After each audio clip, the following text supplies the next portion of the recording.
ഹരിപ്പാട് കരുതൽ ഉച്ചയൂണ് കൂട്ടായ്മ 4-ാം തീയതി സൽക്കർമ്മ സൽക്കാര ചലഞ്ച് സംഘടിപ്പിക്കും. മുതുകുളം സ്വദേശിനിയായ ലൈല യൂസഫിനെ സഹായിക്കുവാനാണ് സൽക്കാരം സംഘടിപ്പിക്കുന്നത്.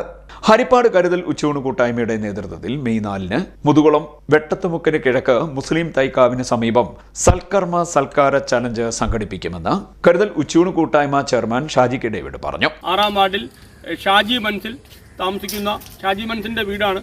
അത് നിങ്ങളെ വീഡിയോയിൽ കാണിക്കും. ലൈല യൂസഫ് എന്ന് പറയുന്ന വീട്ടമ്മ വാടക വീട്ടിലാണ്. ഈ വീട്ടിൽ താമസിക്കാൻ പറ്റും. ക്യാൻസർ രോഗിയാണ്.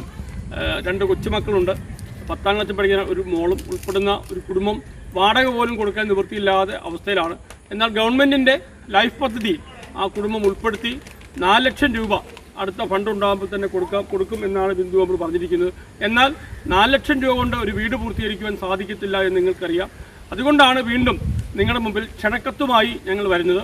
മെയ് 4-ാം തീയതി ഞായറാഴ്ച രാവിലെ 10 മണി മുതൽ മുൻ സൽക്കർമ്മങ്ങൾ പോലെ തന്നെ നല്ല അവല് വിളയിച്ചതും ഉച്ചയ്ക്ക് നല്ല മീൻകറിയും കുട്ടി ഊണും വൈകിട്ട് അപ്പവും മുട്ടക്കറിയും ഒക്കെയായി വട്ടത്ത് തറയിൽ ട്രാൻസ്ഫോമറിൻ്റെ അപ്പുറത്തുള്ള തൈക്കാവിൻ്റെ ചേർന്നുള്ള വീടാണ്.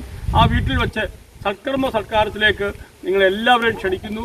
ഈ വീഡിയോയിലും ഇവരുടെ അക്കൗണ്ട് നമ്പറും ഗൂഗിൾ പേ നമ്പറും ഒക്കെ വെക്കും. നിങ്ങളൊക്കെ സഹായം ഉണ്ടാവണം. നാം ഒത്തുകൂടി ഒരു കൂട്ടായ്മയായി ഭക്ഷണമൊക്കെ കഴിച്ച് ഒരുമിച്ചിരുന്നാൽ തീരാവുന്ന പ്രശ്നങ്ങളാണ് കേരളത്തിലുള്ളത്. തീർച്ചയായും ഈ ലൈല യൂസഫിനെ നമുക്ക് സഹായിക്കണം. ഈ ലൈല യൂസഫിൻ്റെ തുടർന്നുള്ള ചികിത്സയ്ക്കും ആ 4 ലക്ഷം രൂപയുടെ കൂടെ അദ്ദേഹത്തിന് ഒരു വീട് പണി പൂർത്തീകരിക്കത്തക്ക വിധത്തിലുള്ള ക്രമീകരണത്തിന് വേണ്ടി ഈ ദിവസങ്ങളിലൊക്കെ കരുതൽ ഉച്ചയൂണ് കൂട്ടായ്മ ചെയ്തുകൊണ്ടിരിക്കുന്ന ഒരു പദ്ധതിയാണ് സൽക്കാരം നടത്തുക. നമ്മൾ വീടിൻ്റെ പണി പൂർത്തീകരിച്ചതിന് ശേഷം നടത്തുന്ന സൽക്കാരം അത് നേരത്തെ നടത്തിക്കൊണ്ട് ഒരു വീട് പണി പൂർത്തിയാകുമ്പോൾ ഈ ലൈല യൂസഫിന് നിങ്ങൾ എന്ത് കൊടുക്കുമോ ആ വീട് പണി പൂർത്തീകരിച്ച് നിങ്ങൾ വിളിക്കുമ്പോൾ ആ വീട് പാലുകാച്ചിന് കൂതാശയ്ക്ക് ആ ചടങ്ങിന് നിങ്ങൾക്ക് എന്ത് നൽകാൻ പറ്റും ആ സമ്മാനം പണമായി നേരത്തെ നൽകിയാൽ ആ കുടുംബം ആ വീട് പണി പെട്ടെന്ന് പൂർത്തീകരിക്കുകയും പെട്ടെന്ന് ആ വീട്ടിൽ ഇതിലെ അമ്മയും കൊണ്ട് ആ മകൾക്ക് 2 കുഞ്ഞുങ്ങളുള്ള ആ മകൾക്ക് ആ വീട്ടിൽ താമസിക്കാൻ പറ്റും. ആ ഒരു വലിയ ഉദ്ദേശത്തിലാണ് ഈ ദിവസങ്ങളിലൊക്കെ ഈ വീട് പണി പൂർത്തീകരിക്കുവാൻ, ചികിത്സയ്ക്ക് പണം കണ്ടെത്തുവാൻ, കുട്ടികൾക്ക് പഠിക്കുവാനുള്ള പണം കണ്ടെത്തുവാനൊക്കെ ഒരു കൂട്ടായ്മ എന്ന നിലയിൽ സൽക്കാരം വെക്കുക.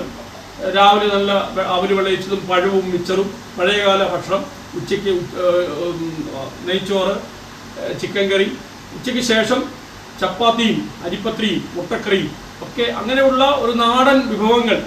വലിയ 5 സ്റ്റാർ ഫുഡൊന്നുമല്ല, വളരെ ചെറിയ നാടൻ ഭക്ഷണത്തിൻ്റെ പ്രാധാന്യത്തിനേക്കാൾ അപ്പുറം നമുക്കൊന്ന് ഒന്നിച്ചുകൂടിയാൽ, ഈ ഗ്രാമം ഒന്നിച്ചുകൂടിയാൽ നമുക്ക് നൽകുന്ന ചെറിയ തുകകൾ 1000-ഉം 2000-ഉം ഒക്കെ തന്നെ നിങ്ങളാ ഒക്കുന്നത് നമുക്ക് ഒന്നിക്കുമ്പോൾ അന്ന് വൈകിട്ട് വലിയ ഒരു ദൈവിക അത്ഭുതം സംഭവിക്കും.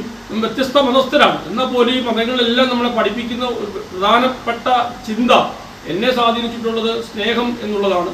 ആ സ്നേഹമാണ് ഇന്ന് വ്യത്യസ്ത മതസ്ഥരെ ഈ ലൈല ബീവിയുടെ വീട്ടിൽ ഒന്നിച്ചു കൂട്ടിയിരിക്കുന്നത്. മുതുകുളം സ്വദേശിനിയായ ലൈല യൂസഫ് എന്ന വീട്ടമ്മയെ സഹായിക്കാനാണ് സൽക്കർമ്മ സൽക്കാര ചലഞ്ച് സംഘടിപ്പിക്കുന്നത്. ക്യാൻസർ രോഗബാധിതയായ വീട്ടമ്മയ്ക്ക് സ്വന്തമായി വീടില്ല.